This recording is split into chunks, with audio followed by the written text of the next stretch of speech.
सबसे पहले देखो आपको यहाँ के पेज खोलने हैं सारे, इस जगह के जितने पेज लगे होते हैं ये सारे खोल के फिर इस तरीके से बाहर निकालना है इसको। ये ऊपर की तरफ निकलेगा आपको धीरे धीरे से ऐसे करके इस तरीके से। देखो आपको इसको हल्का हल्का सा ऊपर उठाना है बस इस तरीके से। ये देख सकते हो आप, ये देखो आप, ये स्पीकर है इसका,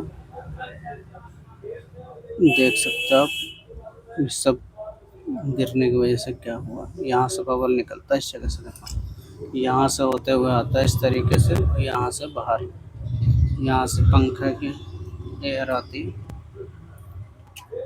तब आपका निकलता है इस तरीके से। तो ये आपका लगता है यहाँ, और ये लगता है आपका इस जगह से इस तरीके से।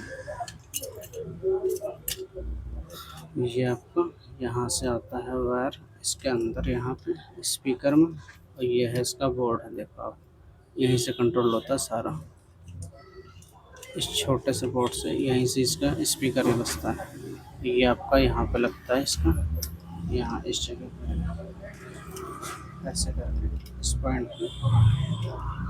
ये आपका नीचे की तरफ आता है इस तरीके से ऐसे, इतने पे ये आपका यहाँ लग जाता है इसका ऐसे अंदर। उसके बाद आपका यहाँ पे ये लगता है, देखो ये चीज़ आपकी यहाँ लगती है ऐसे बराबर इस तरीके से सीधा पॉइंट टू पॉइंट। उसके बाद ये आपका आता है अंदर, ये लगता है इसके यहाँ पे ऐसे। देखो इसमें भी कनेक्शन होता है सारा, ये आपका ऐसे बराबर आ जाता है इसके पॉइंट ऐसे लगा के। फिर आपको इसको बिल्कुल आराम से पॉइंट टू पॉइंट पे सीधा रखना होता है इस तरीके से बस।